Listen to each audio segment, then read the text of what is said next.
ജാതി മതഭേദമന്യുള്ള മതമൈത്രിയിൽപ്പെട്ട എല്ലാ കാര്യങ്ങളിലും ഞാൻ ബന്ധപ്പെടുന്ന ഒരു മനുഷ്യനായിരുന്നു.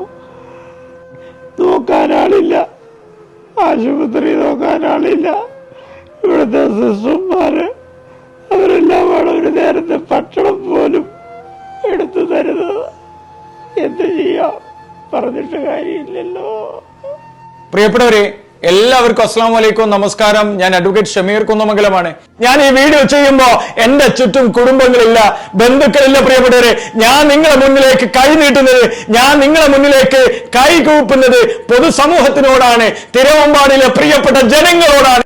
കോഴിക്കോട് ജില്ലയിലെ തിരുവമ്പാടി ഇലഞ്ഞിക്കൽ ദേവീ ക്ഷേത്രത്തിലെ മേൽശാന്തി പ്രിയപ്പെട്ട ജ്ഞാനതീർത്ഥ അവറുകളുടെ 154 ക്ഷേത്രങ്ങളുടെ തന്ത്രിയായിട്ടുള്ള പ്രിയപ്പെട്ട ആ വലിയ മനുഷ്യൻ കഴിഞ്ഞ 2 ദിവസമായി സോഷ്യൽ മീഡിയയിൽ വ്യാപകമായി പ്രചരിപ്പിക്കുന്ന ഒരു വാർത്തയുണ്ട്.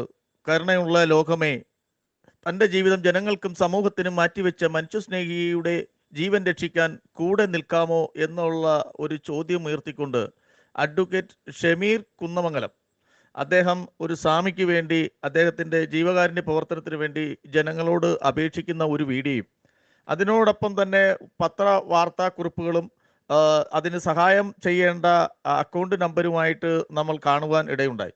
പലരും വിളിച്ച് നമ്മുടെ അടുത്ത് സംസാരിക്കുന്നു, ശ്രീനാരായണ ഭക്തരായിട്ട് ഇതൊന്ന് വാർത്തയാക്കി ആ സ്വാമിക്ക് എന്തെങ്കിലും സഹായം എത്തിക്കണം, ആ സ്വാമിയെ ഒന്ന് സഹായിക്കണം, അതിന് വേണ്ട കാര്യങ്ങൾ ചെയ്യണം എന്ന് പറഞ്ഞുകൊണ്ട് നമ്മളെ സമീപിച്ചപ്പോഴെല്ലാം അതെന്താണ് അതിൻ്റെ നിജസ്ഥിതി, അതിൻ്റെ സത്യാവസ്ഥ എന്നറിയാൻ വേണ്ടി കർമ്മ ന്യൂസ് നമ്മൾ ശ്രമിക്കുകയുണ്ടായി.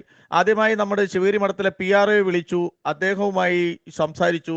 അദ്ദേഹം സംസാരിക്കുന്നത് നമുക്ക് ഇപ്പോൾ കേൾക്കാം. ശിവഗിരി മഠത്തിലെ സ്വാമി ജ്ഞാനതീർത്ഥ ഈ ചികിത്സാ സഹായം തേടെന്നും പറഞ്ഞിട്ട് കുറച്ച് പേര് ഇങ്ങനെ ഒരു ഒരു ഫണ്ട് ശേഖരിക്കുന്നത് 50 ലക്ഷം രൂപ ആവശ്യമുണ്ടെന്നൊക്കെ പറഞ്ഞു. അത് മഠത്തിലെ സ്വാമി തന്നെയാണോ? അത് അറിയാൻ വേണ്ടിയായിരുന്നു.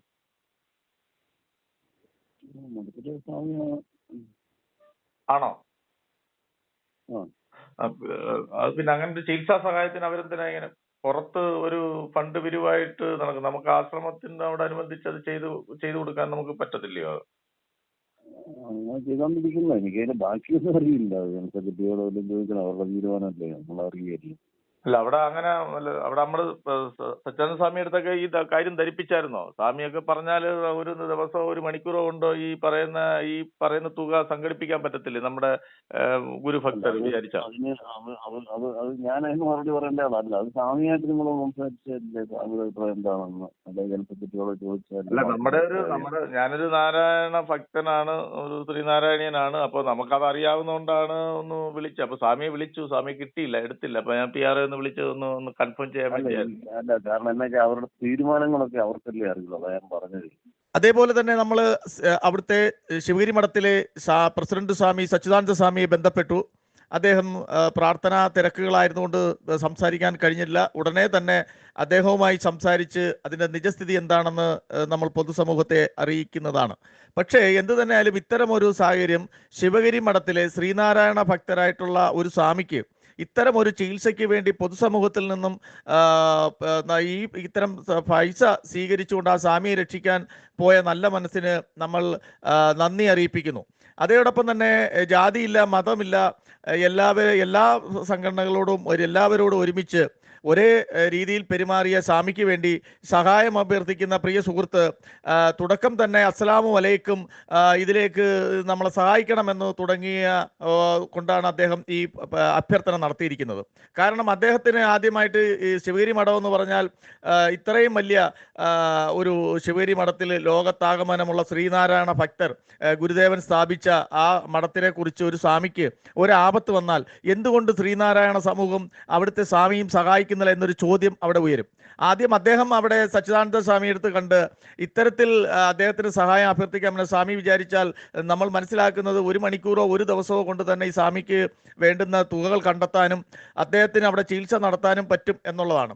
ശിവഗിരി മഠത്തിന് തന്നെ വർക്കലയിൽ അവിടെ ആശുപത്രി ഉണ്ട്. പക്ഷെ അവിടെ അത്തരം കിഡ്നിയുടെ സംബന്ധമായിട്ടും കരൾ സംബന്ധമായിട്ടുള്ള ചികിത്സ നടത്താൻ പറ്റിയില്ലെങ്കിലും അവിടെ നിന്ന് ആ ഒരു ആശുപത്രി അല്ലെങ്കിൽ ശിവഗിരി മഠം വിചാരിച്ചാൽ തീർച്ചയായും തീർച്ചയായിട്ടും സ്വാമിയുടെ അസുഖം ഭേദമാക്കാൻ പറ്റുന്ന ചികിത്സാ സഹായം ചെയ്യാൻ പറ്റും. പക്ഷേ ഇതിൽ നിരവധി ഗൂഗിൾ പേ നമ്പർ കാണുന്നുണ്ട്. ആ ഗൂഗിൾ പേ നമ്പറിലൊക്കെ നമ്മൾ ട്രൂക്കാളി നോക്കുമ്പോൾ ഇസ്മായിൽ റണ്ടേക്കാർ എന്ന് കാണുന്നു. അത് കണക്ക് സ്വാമിയുടെ ശിഷ്യനെന്ന് അവകാശപ്പെടുന്ന ശ്രീ അരുണുമായിട്ട് സംസാരിച്ചത് നമുക്കിപ്പോൾ കേൾക്കാം. ഹലോ നമസ്കാരം. നമസ്കാരം. നമ്മുടെ സ്വാമിയുടെ ഒരു ഇതിനകത്ത് ഗൂഗിൾ പേ ഇട്ടുന്ന നമ്പർ അല്ലേ ഇത്? ഈ നമ്പർ ഗൂഗിൾ പേ ഉണ്ട്. അല്ല, അത് സ്വാമിയുടെ ഇപ്പൊ ഒരു 50 ലക്ഷം കളക്ഷൻ ആയോ അത്? ഏത് ഇടാൻ വേണ്ടിട്ടാണോ? അതെ, സ്വാമി ജ്ഞാനതീർത്ഥയ്ക്ക് വേണ്ടി ഒരു വീഡിയോ ഇട്ടായിരുന്നല്ലോ. അതെ അതെ. ഈ നമ്പറിൽ തന്നെ ഗൂഗിൾ പേ ഉണ്ട്. ആണോ? എന്ത് പേര്, അനൂഷായോ? അതെ അതെ, അനൂഷ. ഓ ശരി. മറ്റേ നമ്പര് രാജേഷ് എന്ന് കൊടുത്തിരിക്കുന്നത് വിളിച്ചിട്ട് കിട്ടുന്നില്ല. അതൊരു അതെന്തറിയോ, അത് കൊച്ചാന്റിന്റെ പേരാണ്, കൊച്ചാന്റിന്റെ അക്കൗണ്ടാണ്, മറ്റേ ചേച്ചിന്റെ പേരിലാണ്. ഇതില് രണ്ടിലും അയക്കാൻ. അല്ല, അതില് രാജേഷ് എന്ന് നമ്മൾ വിളിച്ചപ്പോ ഇസ്മായിൽ റണ്ടേക്കാർ എന്നാണല്ലോ ഈ ട്രൂക്കാളി കാണിക്കുന്നത്. അത് ഇത് പെട്ടെന്ന് ഉണ്ടാക്കിയ അക്കൗണ്ട് ആയതിന്റെയാണ്. ഈ ആ വീഡിയോ പറയുന്ന അഡ്വക്കേറ്റ് ഷമീർ അല്ലേ ആ വീഡിയോയില് ഇപ്പൊ പറയുന്നത്? അതെ അതെ അതെ അതെ അതെ അതെ അതെ. അദ്ദേഹത്തിന്റെ അടുത്തത് ആരാ നമ്മളിത് ചെന്ന സ്വാമിയുടെ കാര്യത്തിന്? അത് എനിക്കറിയില്ല. ഇത് ഈ വർക്കിംഗ് ചെയർമാനും ജനറൽ കൺവീനർ എന്നൊക്കെ പറഞ്ഞ് രണ്ടുപേരെ പേര് വെച്ചിരിക്കുന്നല്ലോ, അവരൊക്കെ ആരാ? അവരൊക്കെ ആ കമ്മിറ്റീന്റെ എന്ന് വെച്ചിട്ടുണ്ടെങ്കിൽ സ്വാമീന്റെ ഫണ്ട് ഇതാക്കാനുള്ള ഒരു കമ്മിറ്റീന്റെ എത്ര രൂപ വന്നെന്നറിയാവോ? ഇപ്പൊ എത്ര രൂപ വന്നെന്നറിയാവോ?